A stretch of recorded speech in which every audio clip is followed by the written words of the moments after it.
இந்த நாட்கள்ல நம்ம பேசக்கூடிய தலைப்பு என்னன்னு பாத்தீங்கன்னா சகோதரத்துவம். அதாவது எல்லாரோடையும் நட்பா ஏன் இருக்கணும், எதற்காக ஒரு ஃப்ரெண்ட்ஷிப் அப்படி புரிஞ்சுக்குங்களேன். எதுக்கு நண்பர்கள் நமக்கு தேவை? வேதாந்தத்துல நிறைய நேரங்களில் சொல்லப்படுகிறது சகோதரத்துவம் தேவைன்னு சொல்லி. அல்லேலூயா.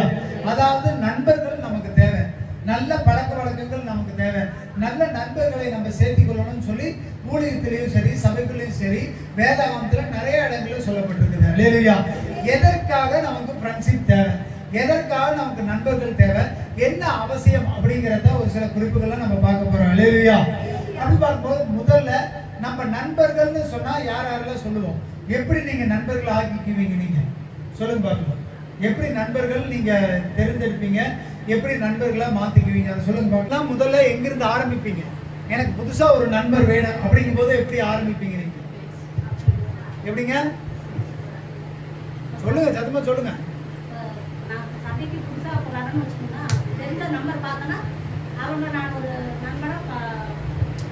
முதலாவது எப்படி பாப்பீங்க?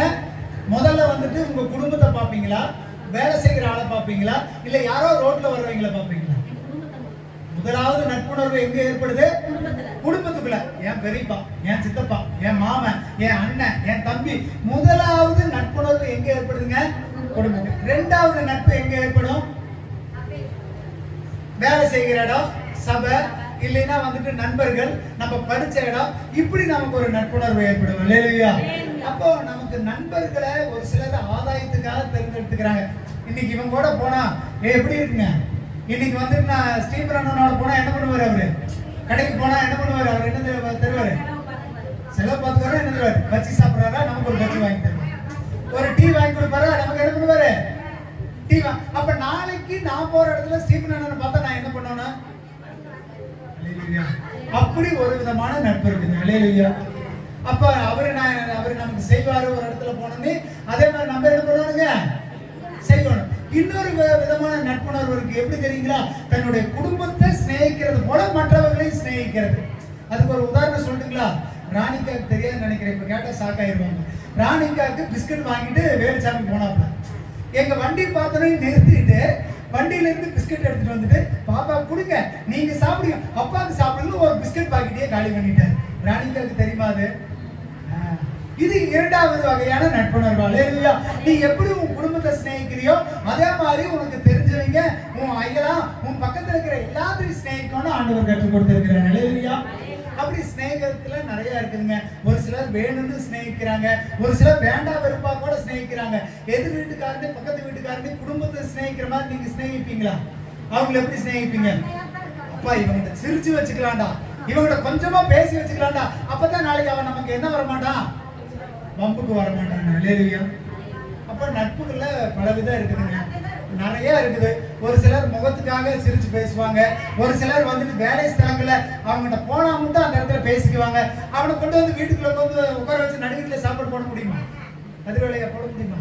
அங்க வேலை செய்யறீங்க, நிறைய பேர் வர்றாங்க, நிறைய பழக்க வழக்கம் இருக்குது. அன்னைக்கு அவங்ககிட்ட சிரிச்சு பேசதான் முடியும். அவங்களை வீட்டுக்குள்ள கூட்டு வந்து உட்காந்து சாப்பாடு போட முடியுமா? அப்ப நட்புங்கிறது வேற. வேலை ஸ்தலங்கள்ல வேற மாதிரி இருக்கும், படிக்கிற இடத்துல வேற மாதிரி இருக்கும், சின்ன பசங்க வேற மாதிரி நட்பு வச்சிருப்பாங்க, பெரியவங்க. அப்போ நட்புகள் பலவிதம். ஆண்டவர் இந்த சகோதரத்துவத்துக்கு முக்கியத்துவம் கொடுக்கிறார். நீ எல்லாத்தையும் சிநேகிக்கிறார், எல்லாத்தையும் கற்றுக் கொடுக்கிறார். அப்போ நிறைய இடங்கள்ல நம்ம இந்த பூமியில வாழும் பொழுது ஒருத்தருக்கு ஒருத்தர் பிடிச்சோ பிடிக்காமையோ சிரிச்சு பேசி வாழ வேண்டிய நிலைமைக்குள்ள இருக்கிறோம். அல்லேலூயா. உலகத்துல என்ன வேணாலும் இருந்துட்டு போதுங்க, நம்மளுடைய குடும்பத்துக்குள்ள என்ன வேணா இருந்துட்டு போதும், நம்மளுடைய வேலை செய்கிற இடங்கள் என்ன வேணா இருக்கட்டும். இன்னைக்கு நம்ம சிரிச்சு பேசுவோம், நாளைக்கு அவங்களே நமக்கு எதிராக மாறிடுவாங்க. அது குடும்பத்திலையும் நடக்குது, வேலை ஸ்தலங்களையும் நடக்குது. அல்லேலூயா. ஆனாலும் தேவன் நமக்கு கற்றுக் கொடுக்கிறார், நீங்க ஒருத்தர் என்ன பண்ணுங்க? சிநேகிங்கள்னு சொல்லி. அல்லேலூயா. அப்போ நமக்கு தெரிஞ்சது குடும்பம், வேலை ஸ்தலம். அல்லேலூயா. அதையும் தாண்டி நமக்கு வேற எங்கேயாவது நம்ம சிநேகம் செலுத்தணும், வேற எங்கேயாவது நட்புணர்வோட இருக்கணும் அப்படிங்கிற இடம் எந்த இடங்க? சொல்லுங்க பார்க்கலாம். நம்ம பழகிற இடம், நம்ம குடும்பத்தை தாண்டி நான் இந்த இடத்துல நான் நட்புணர்வா இருக்கணும், இந்த இடத்துல நான் சிநேகிக்கணும். ஒரு கிறிஸ்துவனா இப்ப நீங்க உலகத்தை விட்டுருங்க, நான் உலகத்துல இருக்கிறேன், நான் சொந்த பந்தத்தை சிநேகிக்கணும், என் நண்பர்களை சிநேகிக்கணும், இது ஒரு பகுதி. இதை தாண்டி நான் ஒரு நல்ல கிறிஸ்துவன், நான் ஆண்டவரை வணங்குறேன், இயேசுவை வழிபடுறேன். அப்ப நான் எப்படி நட்புணர்வு உள்ளவனா இருக்கணும், எந்த வகையில நான் நட்பு செலுத்துறவனா இருக்கணும். கிறிஸ்துவனா நீங்க எப்படி உலகத்தானுக்கும் கிறிஸ்துவனுக்கும் மாறுபட்ட ஒரு நட்பு இருந்தே ஆகணும். உலகத்தான் நட்பும் கிறிஸ்துவ நட்பும் ஒன்றும் கிடையாது. அதை எப்படி நீங்க வேறு பிரிச்சு காட்டுவீங்க சொல்லுங்க பார்க்கலாம். மத்தேயு வாசிங்க, மத்தேயு 5:46 வாசிங்க. உங்களை சிநேகிக்கிறவர்களையே நீங்கள் சிநேகிப்பீர்களானில் உங்களுக்கு பலன் என்ன? ஆயக்காரரும் அப்படியே செய்கிறார்கள் அல்லவா? ஆமென், அல்லேலூயா. பூமியில வாழும் பொழுது 4 பேர்கிட்ட சிரிச்சு பேசணும், 4 பேர்கிட்ட பழகணும், எல்லாம் சரி. ஆனா நீ சிநேகிக்கிறவனே, உன்னைய சிநேகிக்கிறவனே நீயும் சிநேகிச்சின்னா என்ன இல்ல ஒரு பலன். அப்ப கிறிஸ்துவர்களுக்கு ஒரு தனிப்பட்ட சிநேகம் என்ன? நம்மளை யாரு வெறுத்தாலும் சரி, நம்மகிட்ட யாரு பேசலினாலும் சரி, நம்மளை யாரு விரோதியா நினைச்சாலும் சரி, அவங்க மேல நீங்க என்ன பண்ணுவீங்க? சிநேகிக்கணும்னு ஆண்டவர் சொல்றாரு. அல்லேலூயா. அதுதான் கிறிஸ்துவனுக்கும் மற்றவர்களுக்கும் உள்ள வித்தியாசம். என்னன்னா மத்தவன் பூமியில இருக்கிறவங்கிட்ட ஒருத்தன் பேசினானா பிடிச்சா பேசலாம், பிடிக்கலினா விட்டுட்டு போகலாம். ஆனா நமக்கு அப்படி கிடையாது. நம்ம கட்டாயம் நமக்கு பிடித்தாலும் பிடிக்கலினாலும் நமக்கு விரோதி கூட ஆண்டவர் என்ன பண்ணுகிறாரு? அல்லேலூயா. சகோதரத்துவமா இருக்கணுங்கிறது ஆண்டவர் விரும்புகிறார். அது உங்களுக்கு பிடிச்சாலும் சரி பிடிக்கலினாலும் சரி, பூமியில இருக்கும் பொழுது ஒருவரை ஒருவர் நீங்க என்ன பண்ணுங்க? ஸ்நேகிங்கன்றார். அல்லேலூயா. அப்ப ஸ்நேகத்துக்கும் சகோதரத்துக்கும் ஆண்டவர் மிகப்பெரிய முக்கியத்துவத்தை கொடுக்கிறார். 1 யோவான் 4வது அதிகாரம் 20வது வசனம் வாசிங்க. தேவனுக்கு அன்பு கூறுகிறேன் என்று ஒருவன் சொல்லி தன் சகோதரனை பகைத்தால் அவர் கூறுகிறார். நான் கண்ட சகோதரனுக்கு அன்பு கூறாமல் இருக்கிறவன் நான் காணாத தேவனுக்கு எப்படி அன்பு? ஆமென், அல்லேலூயா. நீ கண்ணுல பாக்குற உன் சகோதரத்துக்கிட்டே நீ அன்பு செலுத்தினா காணாத தேவனை எப்படி நீ பார்ப்ப? அல்லேலூயா. கிறிஸ்துவர்களா இருக்கிற நம்ம கட்டாயம் நல்ல சகோதரர் பேசி நல்ல ஸ்நேகத்துல நம்ம நேசிக்கிறவர்களா இருக்கணும். அல்லேலூயா. கிறிஸ்தவர்கள் நம்ம கட்டாயம் தெரிஞ்சுக்கொள்ளணும், சகோதரத்துவம் ரொம்ப முக்கியம். தேவன் அதற்கு தான் முக்கியத்துவம் கொடுக்கிறார். அல்லேலூயா. அப்படி சகோதரத்துவத்துக்கு முக்கியத்துவம் கொடுக்காம கிறிஸ்துவ வாழ்க்கையை நம்மளால நடத்தவே முடியாது. அப்ப கிறிஸ்தவர்களா இருக்கிறவங்க 2 விஷயத்தை புரிஞ்சுக்கணும். ஏன் சகோதரத்துவம் முக்கியம், அது எதற்கு அவசியம், அதை நீங்க புரிஞ்சுக்கொள்ளணும். அல்லேலூயா. அப்ப 2 முக்கியமான ஒரு சிநேகிதத்தை, 2 முக்கியமான சகோதரத்துவத்தை நீங்க தெரிஞ்சுக்கணும். முதலாவது ஊழியருக்கும் உங்களுக்கும் உள்ள சிநேகம், 2வது இயேசுவுக்கும் உங்களுக்கும் உள்ள சிநேகம். அல்லேலூயா. அதான் இன்னைக்கு நீங்க வாசிக்க போறீங்க. 1வது அதிகாரத்தை எடுத்து வாசிங்க. யாத்திராகமம் 17வது அதிகாரம் 9வது வசனத்துல இருந்து வாசிக்கணும். ஒவ்வொரு வசனமா வாசிக்கணும். அப்பொழுது மோசே யோசுவாவை நோக்கி, நீ நமக்காக மனிதரை தெரிந்து கொண்டு புறப்பட்டு அமலேக்கோட யுத்தம் பண்ணு. நாளைக்கு நான் மறையுச்சியில் தேவனுடைய கோலை என் கையில் பிடித்துக் கொண்டு நிற்பேன் என்றார். யோசுவா தனக்கு மோசே சொன்னபடியே செய்து அமலேக்கோட யுத்தம் பண்ணினார். மோசேயும் ஆரோனும் ஊர் என்பவனும் மலையுச்சியிலே ஏறினார்கள். மோசே தன் கையை ஏறெடுத்து இஸ்ரவேலர் மேற்கொண்டார்கள். அவன் தன் கையை காண விடுகையில் அமலேக்கை மேற்கொண்டான். ஆமென், அல்லேலூயா. இந்த இடத்துல ஒரு விஷயம் நடக்குது பாருங்க. மோசே வந்துட்டு என்ன பண்றாருன்னா யோசேப்பிட்ட சொல்றாரு, நாளைக்கு நீ அமலேக்கிட்ட போய் நீ சண்டை போடு. நீ அங்க சண்டை போடுறதுக்கு நீ போகும் பொழுது நான் மலை உச்சிக்கு போயிடுவேன். எதுக்கு போறாரு மோசே? ஆண்டவர்கிட்ட வேண்டுதல் பண்ணுகிறதுக்காக போறாரு. ஏன்? இஸ்ரவேல் ஜனங்கள் அமலேக்கியரோட சண்டை போட போறாங்க. அங்க இருந்தவர் எல்லாம் போர் வீரர்கள். இஸ்ரவேல் படையில யாருமே சாதாரண ஆளுங்க கிடையாது, மிகப்பெரிய போர் வீரர்கள் இருந்தாங்க. ஆனாலும் மோசே சொல்றாரு, நீ அங்க போய் சண்டை போடப்போ நான் உனக்காக மலை மேல ஏறுறேன். எதுக்கு ஏறுற?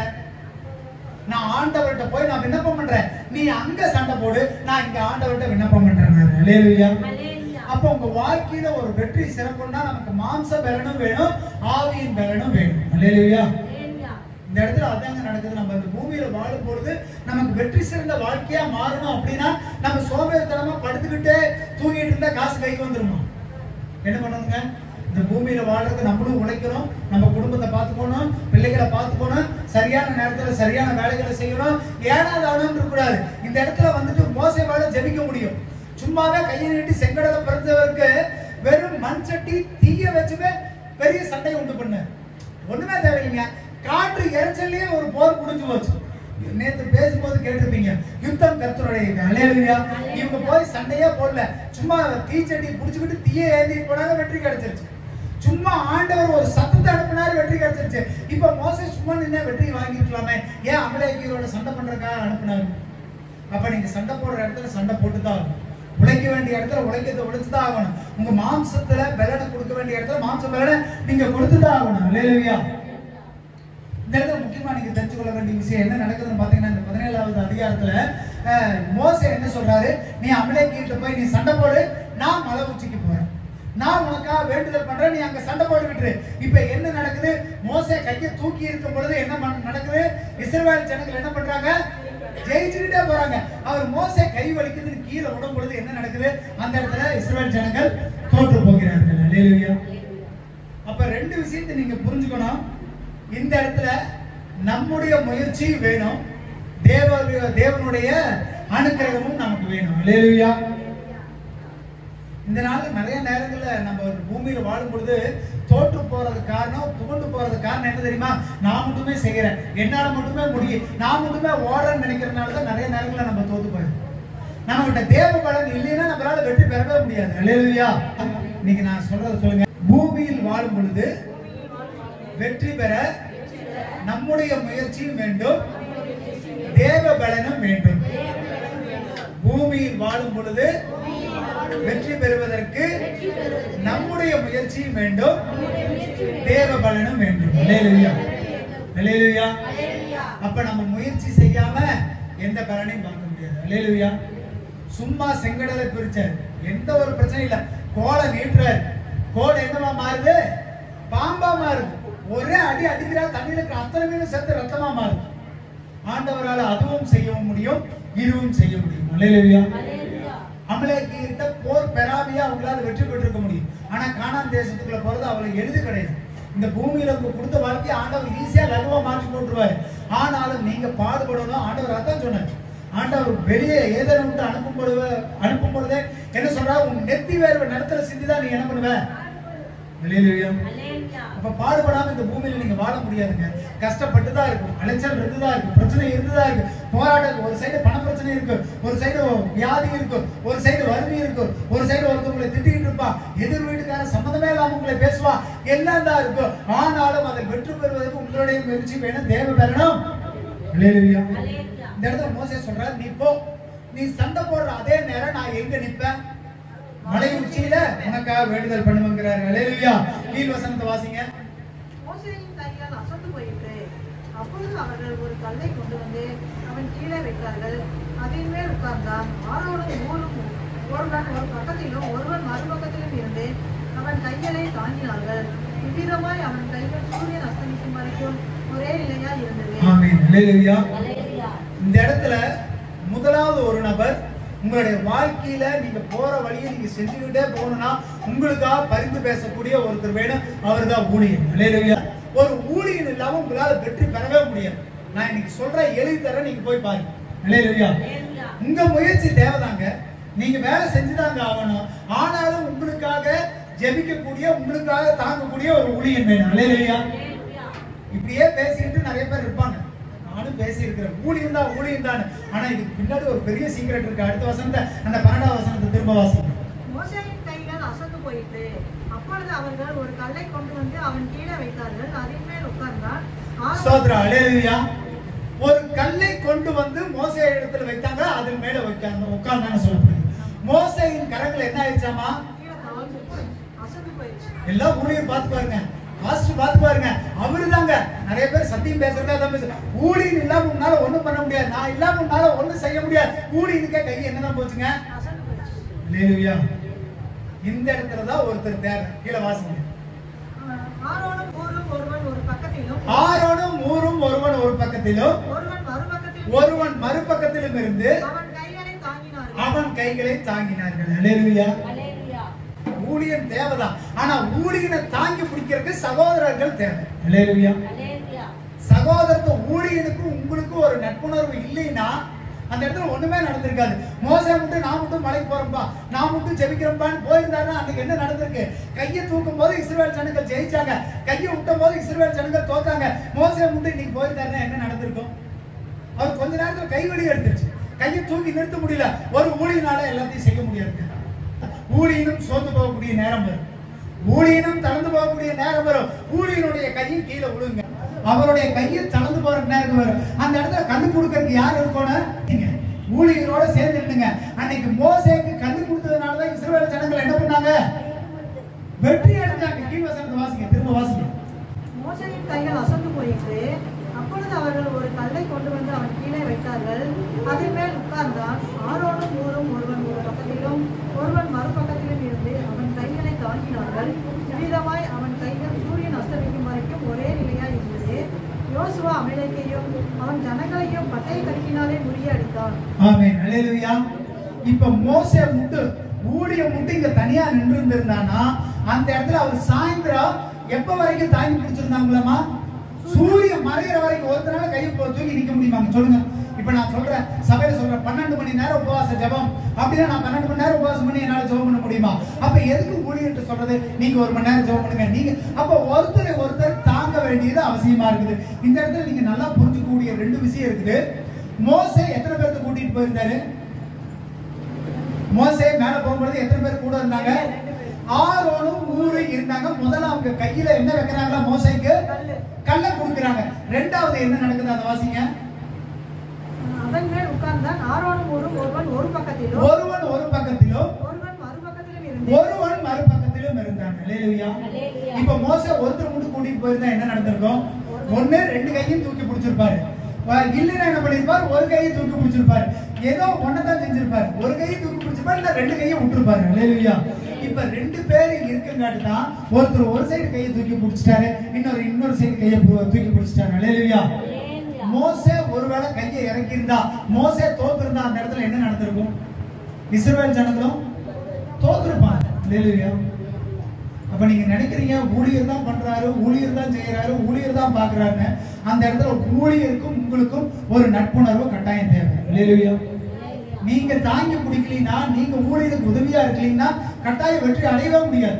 இப்ப நம்ம சபையில வந்து உபவாச ஜெபத்துல சொல்றோம், எங்க ஜெப குறிப்பு கொடுங்க அப்படிங்கிறோம். ஜெப எண்ணெய் இந்த இடத்துல வச்சிருக்கிறோம். நீங்க எல்லாரும் வந்து ஜெபம் பண்ணீங்கன்னா அந்த ஜெப எண்ணெயில ஆசீர்வாதம் இருக்காது. ஊழியம் பண்ற ஜெபத்தினால மட்டும்தான் அது அபிஷேகம் பெறாது. நாம மட்டும் ஜெப குறிப்பு வாங்கி நைட்டு பழக ஜெபம் பண்றது கிடையாது. எதுக்கு இரவு ஜெபம் வைக்கிறோம்? எதுக்கு எல்லாத்துக்காக எல்லாரும் ஜெபம் பண்றோம்? அப்ப நம்ம எல்லாம் கூடி ஜெபிக்கும் பொழுதுதான் அந்த இடத்துல ஒரு வெற்றியை பெற முடியும். அல்லேலூயா. அப்ப ஊழியன் மட்டும் ஊழியத்தை செய்யறவர் கிடையாதுங்க.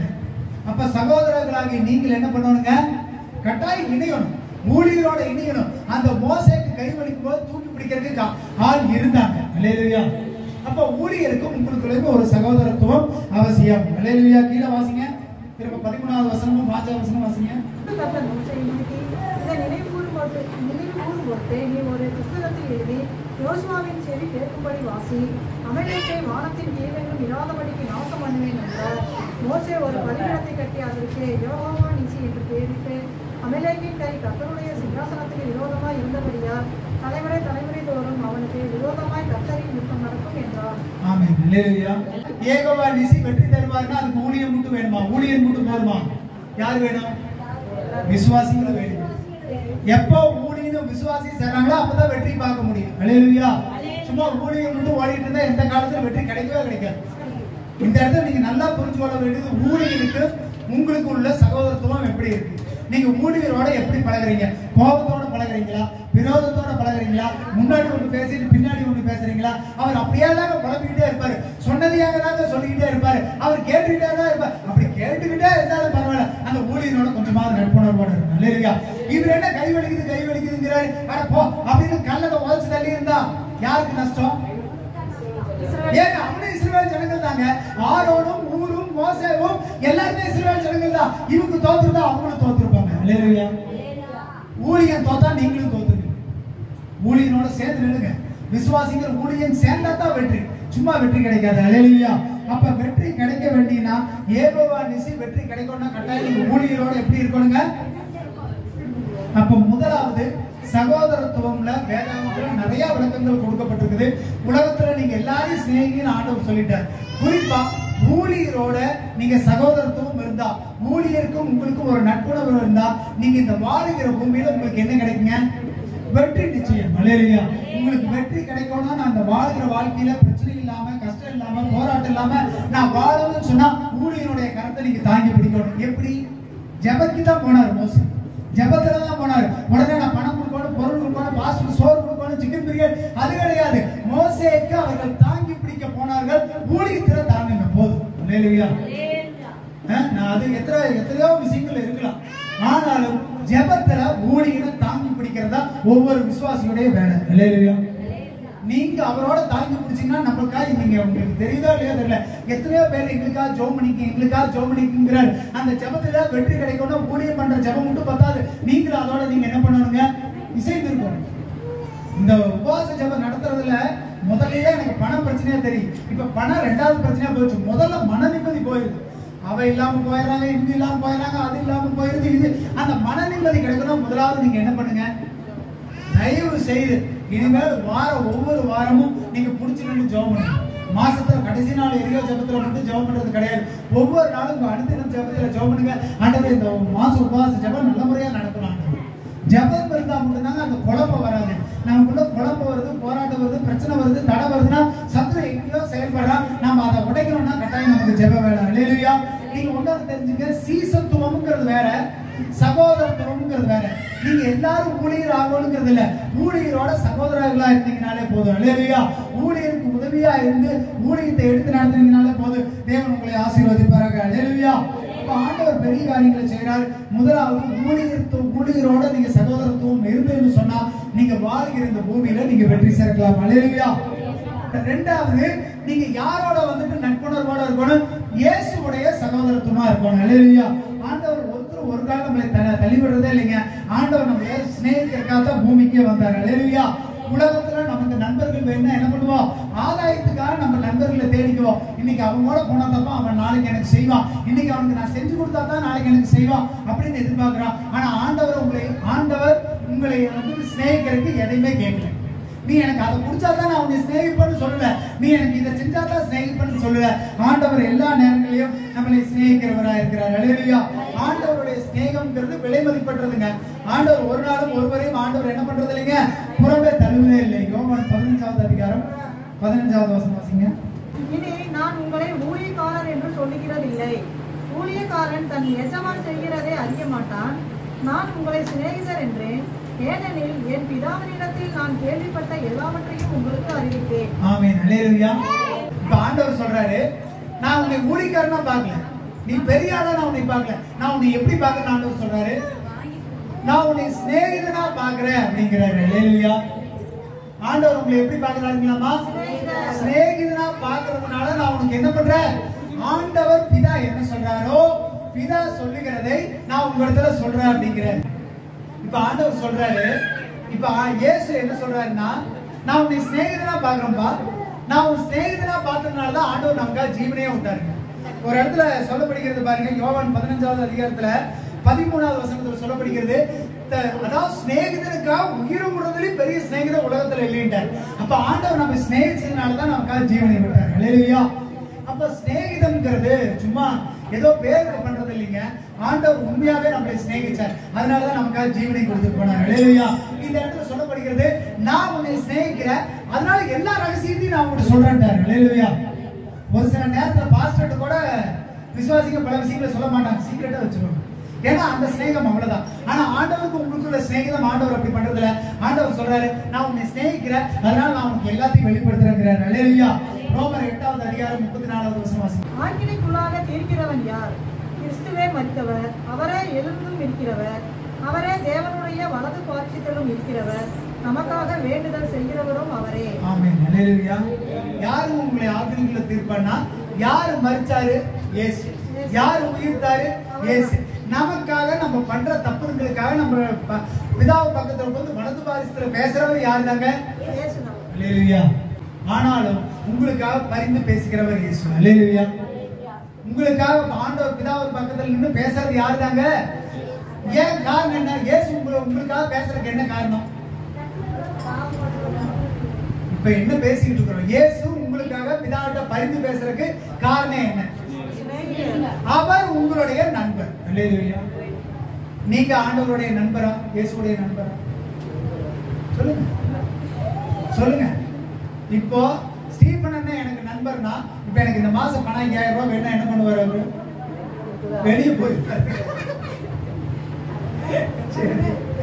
இது உலகத்தாருடைய நட்பு. இதே இயேசு கேட்கிறாரு, மகனே நீ என்னிடத்துல வாப்பா அப்படின்னு கேட்கிறாரு. அப்ப என்ன பண்ணுவோம், ஓடி வருவீங்களா? எல்லா நட்பும் ஒரே நட்பு தாங்க. நீங்க மனுஷங்கிட்ட நீங்க இயேசுவின் அன்பா இருந்தா மனுஷங்கிட்டே அன்பா தான் இருப்பீங்க. நீ மனுஷன் கண்டவன் சகோதரர்கிட்டயே நீ அன்பா இல்லையே, எங்கிட்ட எப்படி அன்பா இருப்பீன்னு ஆண்டவர் கேட்கறது உண்மையா இல்லையா? இப்ப நான் கேட்டேன் நீ செய்யலீங்கன்னா ஆண்டவர் கேட்டு செய்வா பாரு. சும்மா மழுப்ப கூடாது. ஐயோ ஆண்டவர் கேட்டா செஞ்சிருவாங்க. ஆனா ஆண்டவர் சொல்றாரு, நான் உன்னை சிநேகிக்கிறேன், நான் உனக்காக ஜீவன் கொடுக்குறேன்பா. அதனால பிதாவிட்ட நான் போய் உனக்கு பரிந்து பேசுறேன், நான் உன் பக்கத்துல நான் இருக்கிறேன். ஆண்டவர் என்னைக்குமே மாற மாட்டாங்க. நம்ம சிநேகிச்சா சிநேகிக்கலன்னா ஆண்டவர் நம்மளை சிநேகிச்சுக்கிட்டே தான் இருக்கிறாரு. அதனாலதான் நம்ம உயிரோட பூமியில வாழ்ந்துகிட்டே இருக்கிறோம். அல்லேலூயா. இந்த இடத்துல சொல்லப்படுகிறது, நான் உன்னை சிநேகிதன் மாதிரி பாக்குறேன். ஆண்டவர் சிநேகிதனா நம்மளை ஏத்துக்கிட்டாரு. ஆண்டவர் சிநேகிதனா ஏத்துக்காத யார் கையில இருக்குது? 1 யோவான் 2வது அதிகாரம் 1வது வசனம் வாசிங்க. பிள்ளைகளே, நீங்கள் பாவம் செய்யாதபடிக்கு இவைகளை உங்களுக்கு எழுதுகிறேன். ஒருவன் பாவம் செய்வானானால் நீதிபரராய் இருக்கிற இயேசு கிறிஸ்து நமக்காக பிதாவினிடத்தில் பரிந்து பேசுகிறவராய் இருக்கிறார். இம்மையில நீங்க நல்லா வாழணும்னா ஊழியக்காரங்களோட நட்புணர்வோட இருங்க. மறுமையில நான் பரலோகம் போகணும், நித்திய ஜீவன் போகணும்னா ஊழியர் உங்களை கூட்டு போக மாட்டார். இன்னும் சட்டை இருந்துச்சா, சட்டை வாங்கி தரேன், இன்னைக்கு சாப்பிடலையா, சாப்பாடு வாங்கி தரேன், பரலோகம் வருவீங்களா?